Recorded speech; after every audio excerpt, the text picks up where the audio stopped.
But I again, mean, the way you're describing this, so I've spent some time in Latin America, but I have never, like, I just was not running around in the circles where, you know, the way you're describing it's like cocaine was free flowing and you could just get it anytime you wanted. It was not my experience. Were you in a okay, were you in like, I was in all sort of like... No, I was working on a ship at the time. Yeah, okay, well, maybe that could be maybe less cocaine about in the ships. Now I was in all the tourist... For the first portion, it was like all the touristy areas where everybody was hanging out and everybody was just drinking and stuff, I guess, here. So it was... Yeah, so... especially when you're in hostels, if you want drugs, go to a hostel. Everybody knows where to get the drugs. You know, not everybody, but it's an easy enough place to find them. So if you're in the holiday areas, yeah, I'm sure it's pretty handy. But again, even with like the locals who I was talking to there, it seemed to be a fairly the people who I was talking to while there, taking a line of cocaine seemed to be like taking a, you know, to anywhere else taking a beer. You know, this is just something, you know, Granny would take a wee bit of cocaine just to get herself going. You know, but I don't know how representative that is from the groups of people that I was with. But yeah, it's you would imagine just, you know, that is where it's made. So it's. And so what was the experience like? I mean, I hear euphoria. I've never done cocaine because I know if I do it one time, I will do it 1,000,000 times. No, again, that was the one. I done that once and I've not done it again. So my assumption is you'd try it and enjoy it. No, it was an extremely extreme experience. I mean, with the majority of these other things, for me, it was, I became very, or started thinking a lot and thinking about myself and thinking about things going on and you know, become very, what's the word I'm looking for? Introspective? Introspective. I became very introspective on most of the other drugs. No, not with cocaine. No introspection there. I was caught a reflection of myself in the window and thought, I am God, you know, I am amazing. This is great. You know, there was also the American girl. I went back to her room. There was a, you know, one night stand. It was the way you would want to do cocaine, you know. So, you're the first person that's ever said that on this podcast, Buck. This is the way you'd want to do cocaine. Here to lower the tone, Vance Crowe. That's what I'm here for. And so, yeah, no, it was. I think with like, so something like with LSD, you take it and it's like where people give you the description of what's on television, right? You can't describe LSD unless you've taken it. You can't understand it, and nothing you've read, nothing you've seen on television. You have to take it and you have to experience it. Cocaine is more or less what you expect. It is confidence up to 100. It is a very intense feeling.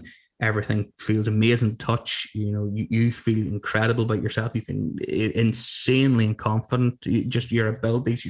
You're looking at everybody around you and you think how lucky they are to be in your company. You know, you just feel fantastic and you just want to let everybody know just how great you are. You know, it is that. Now there is a very intense experience along with that, but it is exactly what you'd expect.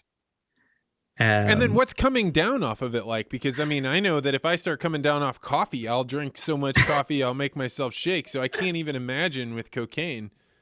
Again, the thing is, right, none of my come downs were particularly bad because I'd like done, you know, a small... Again, I obviously must have a very low tolerance as well because of the lifetime of not ever doing anything. So, whatever I done... 2 bumps, you know, like it was like that was all night, and then I was a bit tired the next day, but you know, again, a very small amount because that would be an absolute lightweight, I'm sure. I remember, so the only time I've ever taken like a real upper was when I was in Kenya. They have this thing called khat. And so you would take it, and it's like these stems from this plant that grows up in Somalia. And you would chew them, and it was like a mild stimulant. And I think probably the equivalent to like what it's like to chew a coca leaf. And the exact feeling you're describing is the one that I had, although probably on a lower grade, but that like my mind was just so sharp that I was able to think about things in the past I'd never thought of. I'd been able to like sit down and write and focus and concentrate. And I did that, I think, 2 times. And the second time that I did it, I was so exhausted from being up all night that it was a horrible hangover for me. But outside of that, like that, I think that experience of that hangover is what's kept me from even being slightly curious about cocaine, because that feeling that you're talking about, the confidence and the energy and the enthusiasm, I mean, I'm already way over the top. I'm already an 11.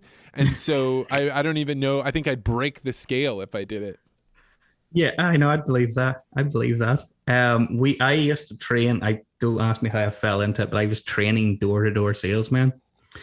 And that is an industry which is fueled by cocaine.